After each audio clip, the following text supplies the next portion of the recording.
Hello students, welcome back to the class of Computer Standard 8. We are learning about computer network.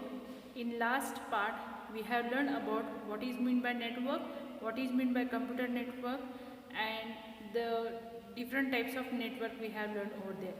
Now in this part, we are going to learn about the different hardware that is used to build a computer network and the architectures of the computer network. So let us move to our PPT session.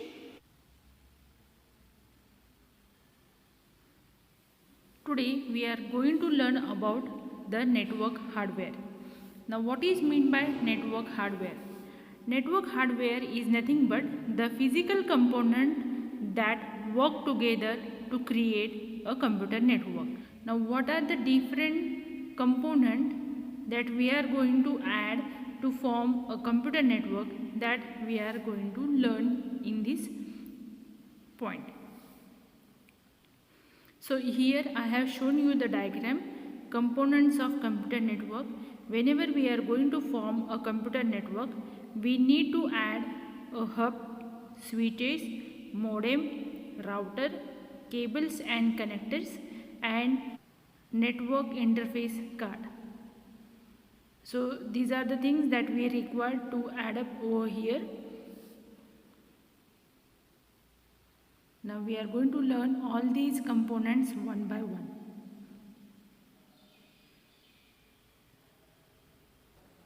So now let us move to our first part of network hardware,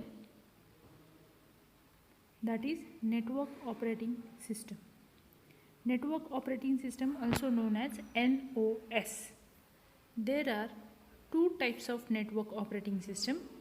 First is client operating system, also called as COS, which is generally installed at the client computer so that that computer will get connected in a network.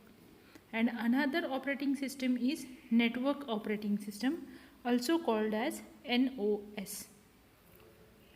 This NOS is designed specially for the file servers or the servers in a network.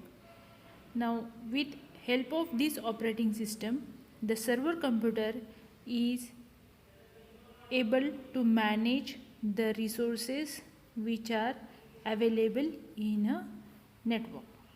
Now with help of this NOS, the server will able to share different files, resources and applications among the connected computers, and it also provide the security to the network.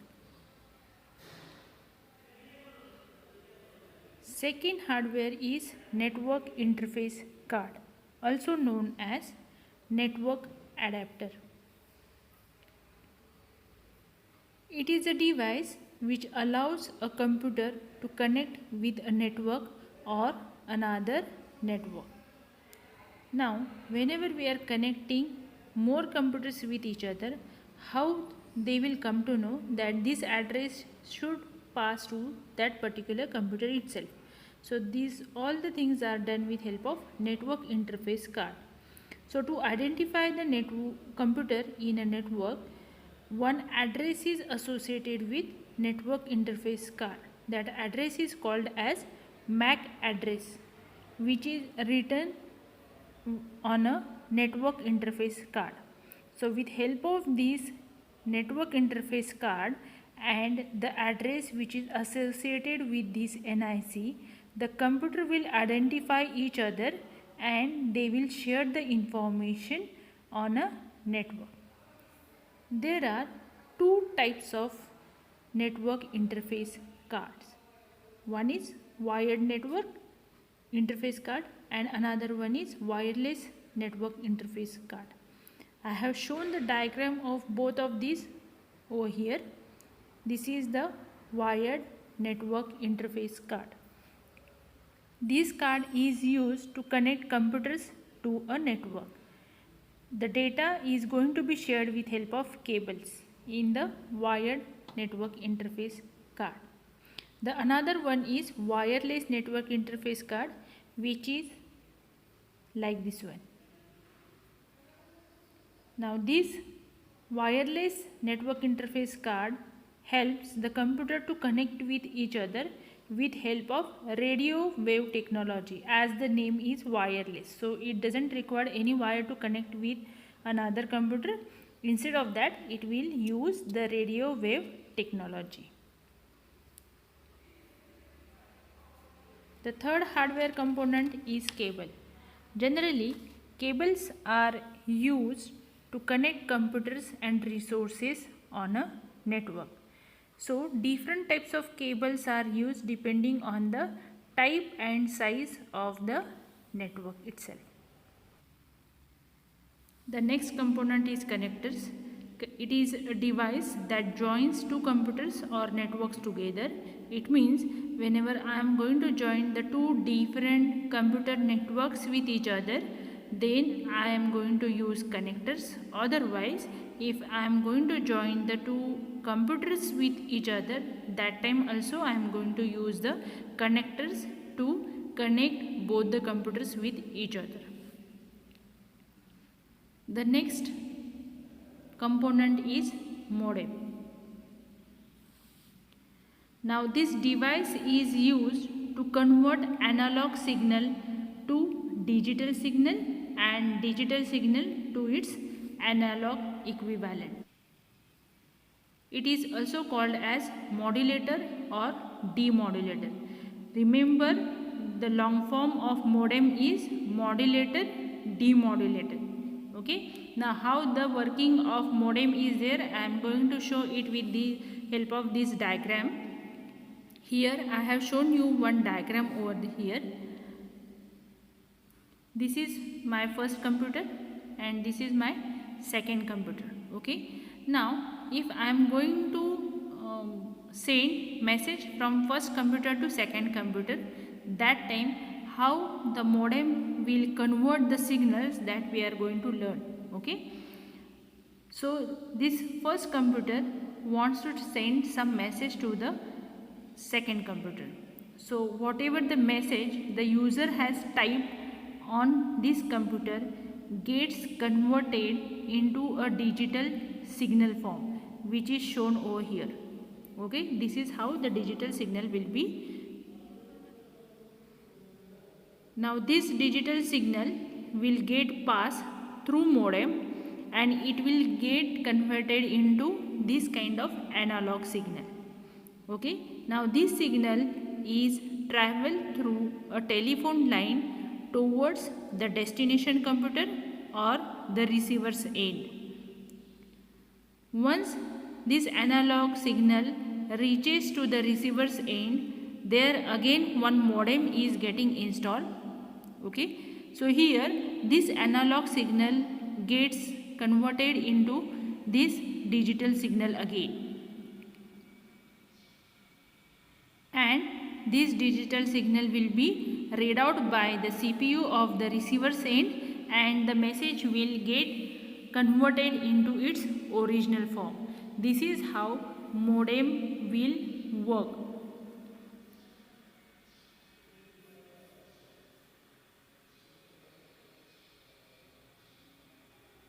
The next component is hub. This component is used to connect various devices in a network. It transmits data or information to all the devices which are connected to the hub. So hub is a central device or the main part which actually transmits the data from one computer to another computer. It increases data traffic and slow down the speed of network. Now with hub, as it is used to transmit data, it will increase the data traffic on network, which results in slowdown of the speed of the network.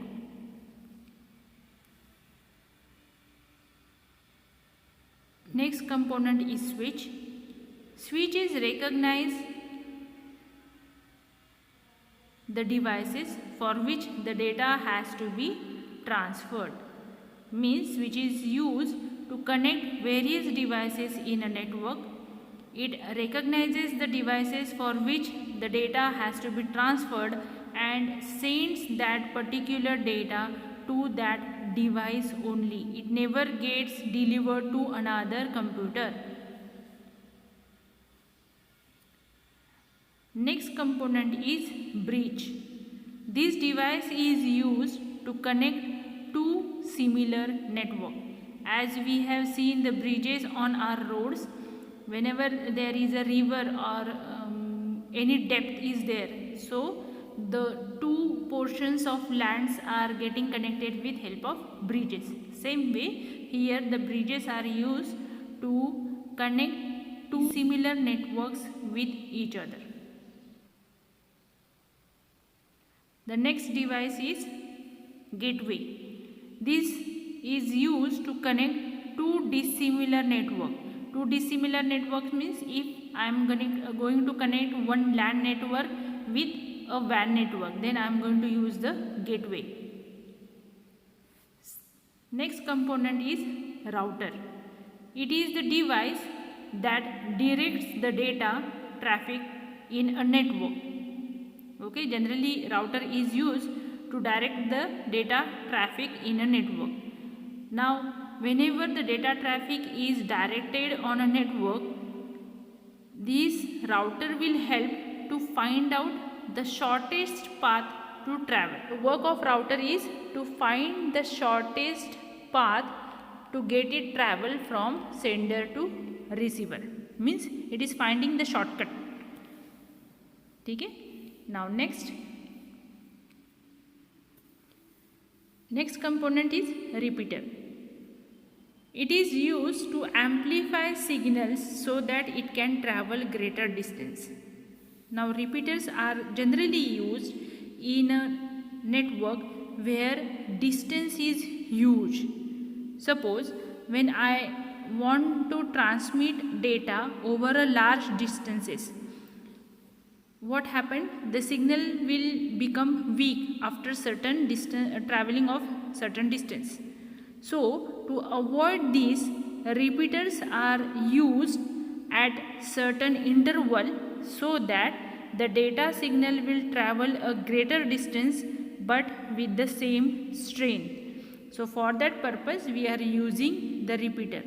Now the use of repeater is that it amplifies the signal so that that signal will travel to a large distance.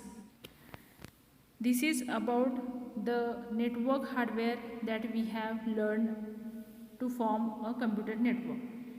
We are going to join many of these devices to form a network. Now let us move to our next point, that is network architecture. Now what is meant by network architecture? Network architecture is a framework which shows the entire structure of computer network. Means how the computers are arranged and how different tasks are allocated in the network, that is done with help of network architecture. Now here there are two types of network architecture. Which are those? First one is peer-to-peer architecture and second one is client-server architecture. Let us see this one by one. So our first architecture is peer-to-peer architecture. Peer-to-peer architecture means, what is meant by the word peer means? Peer means at equal position. Okay, we all are the friends, means friends are all are at equal position. Same as peer means subordinate. Here all the computers are at equal position. Equal position means there is no server computer and all computers are connected with each other. Now here, as all the computers are connected with each other, data is directly shared between the computers. They don't require anything to be a middle one to travel or to transmit the data. Generally, this type of network architecture is used in a small organizations, and it is also very easy to install and cost effective. As the organization is small, definitely they will go for the cost effective network. The best part of this architecture is that if any one computer gets failed, it does not affect the entire network. Now I will show you the diagram of peer-to-peer architecture over here. This is what is called as peer-to-peer architecture. Now here all the computers are at equal position, means I am connecting each and every computer with each other. Okay, here I have connected this computer, these two computers are also connected, these two are connected, these two are connected, even I connected these two computers also. Okay, means every computer is connected with each other. Now if one of these computer gets failed down, will it affect the working of network? No. So that is why this architecture is useful, where the cost and the installation matters. As it is a easy installation and cost effective, most of the organizations will go for this kind of architecture, so that if any single computer will not able to work, it will not affect the entire network which is installed there in your organization. Now moving to the next, that is client server architecture. Now this architecture is computer dependent. Now in peer-to-peer we have seen each and every computer is individual. It is individually communicating with each and every computer. But here in client server architecture, one computer will act as a server and rest all the computers are act as a client, means workstation. So whenever the data transmission will be happen here in client server architecture, I will show you the diagram over here. Here as you are able to see, this is the central computer, okay, which is called as a server, and rest all are called as the clients. So all these computers are work as a client. So whenever they want to communicate with each other, here you are able to see request by client, and this is the response which is given by the server.